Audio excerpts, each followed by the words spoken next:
ES Audio. What's up? I'm John Weeks and this is the Evening Standard's Tech and Science Daily. Coming up, why the UK is set for more rain, all thanks to global warming.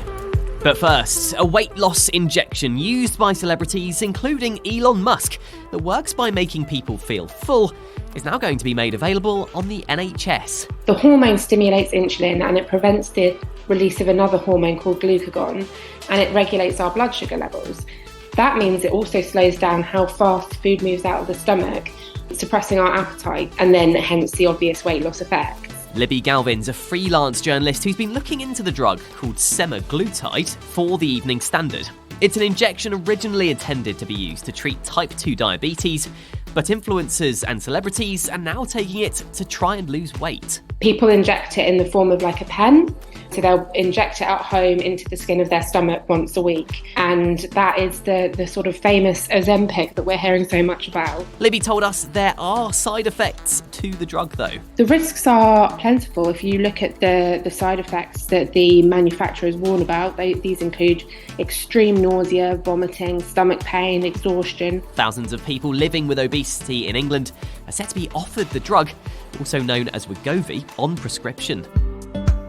Now, it's International Women's Day, and the CEO and co-founder of Curb, an app designed to alert users to their unhealthy cravings, has told us women are being given more opportunities these days to succeed in the tech world. There are so many amazing programs designed to support women, especially in fields that are so dominated by men, like health technology or even deep tech. And it's just created a much more welcoming environment. Jo Barrow and her two co-founders set up their startup in 2020 and designed their app to work alongside smartwatches, using AI to recognise people's cravings triggers and alert them. When you first use the app, we ask you to log your cravings or log a couple of instances of drinking or smoking so that we can start to recognise the patterns of when is it happening, where is it happening, what were the behaviours that led up to that happening. And so that's using just machine learning to build that algorithm and recognise those patterns. She gave us an example of how the app can work.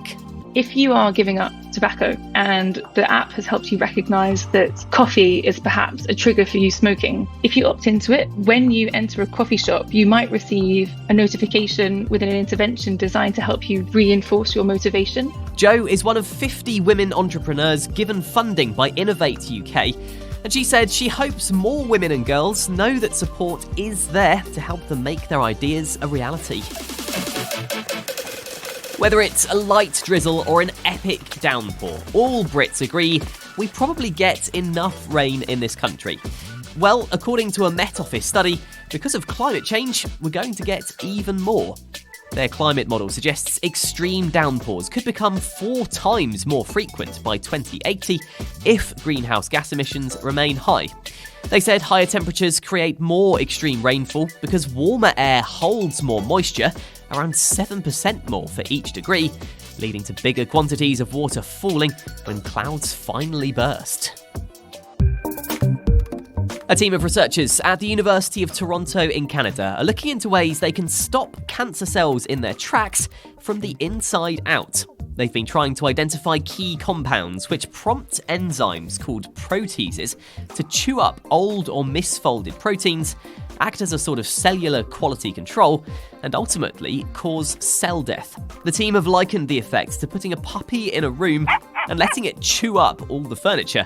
It's hoped they can design a new approach to cancer therapy using this same mechanism. Their research paper was recently published in Structure.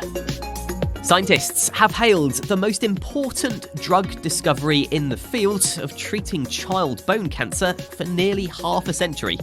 The University of East Anglia's Norwich Medical School reports tests of the drug, called CAD522, show it blocked a gene associated with spreading human bone cancer in mice. Researchers say their findings, which are published in the Journal of Bone Oncology, show the drug can increase survival rates by 50%, but without needing limb amputation surgery or chemotherapy. The drug's now undergoing a toxicology assessment before human clinical trials. Coming up, why city lights are bad news for bugs, and the first movie filmed on the International Space Station.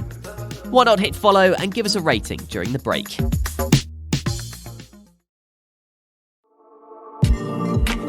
Welcome back. The bright lights of the city and anywhere else that has artificial illumination is giving predators an unfair advantage when it comes to hunting caterpillars.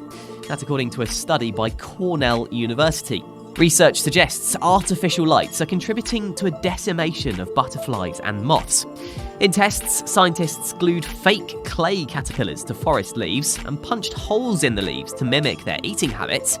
They then found the dummy green larvae suffered a much higher attack rate from birds, beetles and spiders when exposed to artificial light. An experiment carried out by Queen Mary University of London has found strong evidence that bees can learn to solve a puzzle by watching other bees complete one. Experts at the uni taught 2 bees how to open a puzzle box to get to a sugar solution inside, while others watched them do it. The bees had 2 options: push a red tab to rotate the lid clockwise, or a blue tab to make it go counterclockwise. They found that the bees chose the same method they'd seen 98% of the time, even after discovering the alternative option.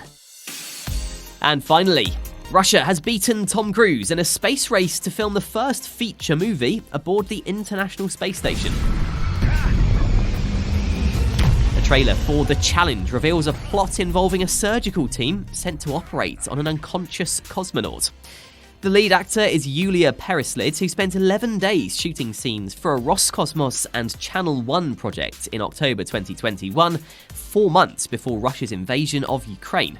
Moscow subsequently announced its intention to quit the ISS after 2024 to focus on a new space station. You're up to date. Come back at 4 o'clock for the Leader podcast.